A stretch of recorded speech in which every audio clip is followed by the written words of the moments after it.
That's a little bit better. At least you're not going to turn into a costume ninja. Welcome back to Nerd Thug Radio. He's like the colored explosion. Right. I am the colored explosion known as Joey Savage. This is the...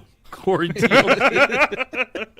Hey, Nico DLG here, coming at you. We're right in the middle of our weekly top 3, and this week we're doing our favorite team-ups in pop culture in honor of The Defenders on Netflix that Corey has already seen. Yep.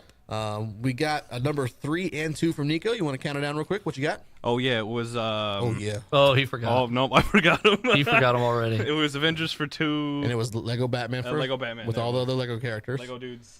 Corey's was... He's already, like, he doesn't even know where he's at. Corey's was Rush Jackie Hour. Chan and Chris Tucker. Rush That's Hour. a good one. And mine was the Jetsons Flintstones team-up. I hate yours already. love that. I feel like your list is going to be garbage. I love the Jetsons and the Flintstones when I was Why? younger. I just did. You know what's even better? Is they're trying to do like a live-action series of the Jetsons on, I know. ABC? CBS? ABC ordered a pilot of a live action. I'm gonna. You know what? I wonder if they've cast anybody. Because if not, I've got an Elroy for them. You really do. You should send a photo. You should email ABC like Hey, tonight. look, here's Elroy. Right. Boom. The only thing that keeps me happy about that is in the article I read, they talk about how the Jetsons have already they've tried to option the Right. Jetsons multiple times and it fails every time. It's because technology hasn't caught up, and now it is. Because it's a terrible idea. Just like Avatar. yeah, Like Avatar. Yeah, James Cameron and the Jetsons. That's what I think. They're similar. They're similar, Same similar, level. but Right. not congruent. Here's Avatar, Jetson. right. All right, Corey. Right underneath it. What's your number 2 team The up? TV Avatar Jetsons. I don't think I started my timer. Oh, no. Now we'll never know. My number 2 is Wolverine and Don't worry, I Phantom forgot. X. That's a good Phantom one. X. Yeah, I Any like it. particular story or just the whole overall Just the thing? dynamic between the two of them, because Wolverine sees in Phantom X someone who struggles with the same issues that Wolverine struggled with. Right. Which are Right. part 1 being a weaponized superhero. So Wolverine was designed to be just a monstrous killing machine, and he kind of overcame it. And Phantom X was built to be a mutant hunting sentinel for the future. I was designed to be a love machine. You know what? I'll give you that one. I Thanks. believe it. Thanks. I believe it. I look at you and I think, there goes that love machine. Yep. Thank you. And Thank he you. won't work for nobody but me. That's right. No, not you. Me. Oh, I thought like I licensed you out. No, continue. But anyway, Continue, pimp. so Wolverine has been trying to like steer him to the good side, and has been like a father figure to him. But Phantom X is kind of one of the hardest people to deal with Yeah. in comic books because he's fake French. If that's what's his great about it. personality. That's the description of his personality. Faux French. Imagine a fake person and a French person and combine them. Right. That's Phantom Phantom X. X. And then he has mutant powers. The one time he split himself into 3, Right. that was even better. So they did a lot of cool things with him. He has 3 brains. And so one of them is the evil mutant hunting sentinel, one of them is the rogue adventurer, and then one of them is a criminal. Right. And so the 3 of them together is like what guides the principles of Phantom X. So, Yes. stop there. Okay. We're Phantom X. There's 3 of us. That's fair. Who's who? Nico is the faux French roguish. Yeah? Yeah. You're the criminal. Of course. Thank you. And I'm the mutant hunting sentinel. Yeah. Okay, good. I'm glad we're on the same I page. think I got the worst job there out of the 3 of us, though. I'm glad we're on the same page. You know what? Sentinel from the future. Right, because that's totally correct. Like, I'm the most underutilized member of this team because, like, there are no mutants for me to hunt. Right. I'm just waiting. Good. Staying around. Show up, mutants. I'll hunt you down. So Wolverine and Phantom X here, numero dos. Yeah, anything in the X-Force run where you see the 2 of them interact. Oh, Rick Remender, right? Rick Remender. Remender. Yeah. Remender. Yeah, man. Remember Render. Did you finish that, right? The I Dark did. Angel saga? How great was Amazing. that? I want You- to go on to the next one. Nerds of the world, check out X-Force Rick Remender Volume 1. It's the Dark Angel saga. It is awesome. It is very good. All right, what's your number 2? I can validate that statement. I love it. Like, I read it twice before I gave it So to my you. number 2 comes out of the movie called X-Men 2. Okay. It is probably my favorite X-Men movie of any of them they've done, I think. Okay. And so in that movie, the good guys and the bad guys have to team up to go save Professor X and all of mutant kind. It's always fun when Magneto has to team up with the X-Men, right? That's It's always a good fun story. when Magneto and Wolverine are side by side and having to work together. And then Mystique's there. There's the dynamic of like her and Cyclops because they're both kind of leaderish. And one's like, no, I'll do it. Right. I really liked I don't know the right way to say this, how Magneto and Mystique kind of played like the odd couple mocking the X-Men the whole time. Yeah. Like Wolverine they were going to get back into the Weapon X base, And they were like, yeah, but we need a sneaky way in. And Wolverine was like, fine, I'll do it. And Mystique and Magneto kind of look at each other laughing. They're like, he thinks we're talking about him. And you're like, I'll stab both of you. Like, no one appreciates that. But it's funny. Also, he's made of metal, so it doesn't Right. work. Yeah, that's true. There's one guy he shouldn't fight. Not. Ian McKellen?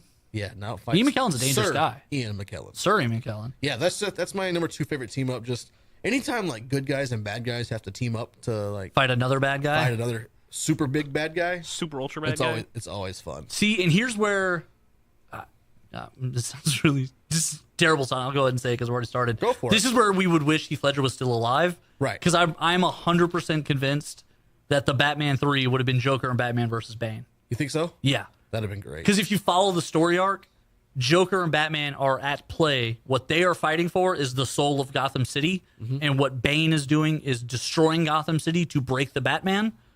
And the Joker doesn't want to break the Batman. No, He wants to compete with he needs the Batman. right. Just Michael Jordan and Larry Bird loved playing against each other. The Joker needs Batman to be happy. Right. So the Joker needs Gotham to be happy. Right. So when Bane threatens Gotham, That would have been amazing. the Joker would have helped. Those movies were awesome. They were I awesome. love that main character. How crazy would that fight have been between Joker, Bane, and Batman? You think darkness is your ally? Oh, I was born in the darkness. you merely adopted it. All right, Nico. Playing cards in the eye.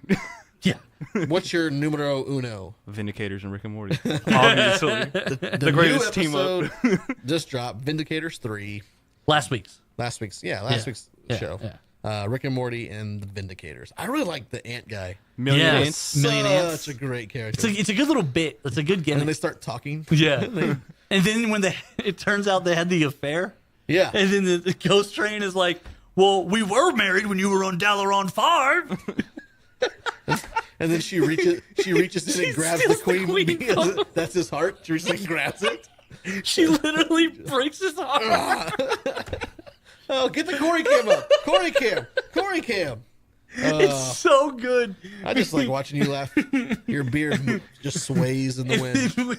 When the Million Ants kills Ghost Train, it's like, and then he tries to justify it. He's like, okay, obviously we're in a stressed out situation, and these are all Rick's fault. And Rick was like, well, I don't know. That last one looked a little bit like murder to me, Million Ants. Yeah. Oh man. And then he continues shooting 3-pointers. We've done it. Rick and Morty and the Congratulations, Vindicators. good Numero 3-pointers. uno. All right, Corey, what's your I number don't one? know. Do something like shoot three-pointers. Why don't you get 23 pointers? You win the room. Now, Dad. So my number one completely changes gears here. Yeah, it It's does. Eminem and Lil Wayne. Lil Weezy, and they're what, 2 songs? Couple songs together. No Love is my favorite one. Yeah. That's the best one. It is. It is. And it came at that album. That's, to me, that is the best Eminem album It's pretty good. because everyone thought he was done at that point. The last 2 albums had bombed. A lot of artists don't make that comeback from A lot of back to back. artists ain't Eminem. No, and that's the thing is this is when you find out that Eminem is Eminem. Right. When recovery comes out. Yeah. You're like, man, he's a lot bigger deal than I realized. It really, the other thing that made me realize how important Eminem and Lil Wayne too, this totally, you got to be fair to him too, was I was watching The Defiant Ones, Okay. which essentially is an HBO documentary about Jimmy Iovine. Right. And Jimmy Iovine has kind of worked with all these great musical icons. And it sure gets has. to Interscope Records, and then it gets to Aftermath, where it's Dr. Dre and Jimmy Iovine, and then Dr. Dre and Jimmy Iovine together discover Eminem. And then Eminem discovers 50 Cent. And then you realize, like, they kind of name some other people that started at Shady Aftermath or at Aftermath that Eminem he found. Like, The Game. I mean, like, it's real people. And you're like, man, these are, like, important people still today. You got to put Yellow Wolf on the map as well. Yeah, 12 years later in rap, these people are still the relevant tycoons of rap. Yeah. And they're all Eminem's guys. Rap never dies.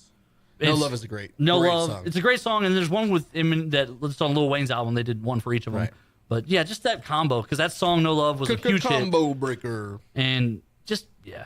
2 of my favorite rappers, but also on that one, Lil Wayne himself kind of steps up his game. Mm-hmm. Because he gets sloppy sometimes when he's by himself or he's doing like a whole Well, album it's because just he does like a lot freestyles. of And mixtapes. He goes in there and like he'll literally record like 30 songs at one right. time. And so you know the middle of that can't be any good. Right. But when he's like, I'm on a track with Eminem, he Oh. brought his A game. A game. And that album was great. But that's No Love in particular was one of the best songs probably of that year. My numero uno What do you got? is the team up of Hulk Hogan, Kevin Nash, and Scott Hall. The team up NWO. that created NWO that has forever changed The wrestling. new world order. order. It changed the face of wrestling forever. It did. I mean, even that is 20 years ago now. Let me ask you this. Yes. Do you think WCW makes it without NWO? No. NWO was the rise of what WCW was, and then on the flip side was also the downfall, of right? what WCW the very was. sword that they won by, they Right. died by, right? No, because they were kind of nothing. They were just a bunch of, some of the retired guys were going to WCW. Right. It was old WWE guys, Right. and then it was nobodies. And it was just kind of nobodies. And then these three guys teamed up, with Eric Bischoff, I guess you could say, created the NWO. And all of a sudden, now they put WCW on the map. Right. It was the biggest promotion. Now all these guys like Chris Jericho, Chris Benoit, Dean Malenko, Eddie Guerrero, they were all flocking in. They were getting TV time. They were getting the scene. And they all became huge stars in their own rights afterwards. Definitely. The NWO changed wrestling forever. Forever. Absolutely. Up until that point, it wasn't really mainstream pop culture. I would Right. even say it was. WWE was doing, wrestling had kind of taken its dive. So wrestling in the 80s, they hadn't yet. 80s. They weren't really syndicated. They weren't showing. They weren't big on TV. Right. They had like the Saturday stuff, and they were still territorial. And then the early 90s come, and they start. Raw starts becoming a thing. But the problem is at that point, though, because wrestling is fake, they're still doing like the old lame storylines, and Right. people now knowing it's fake don't care. Right. And then NWO just came, flipped the script, changed wrestling.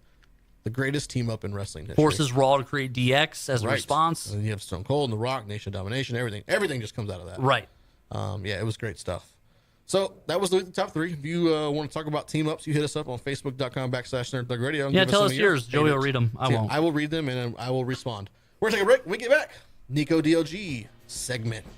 Uh-oh.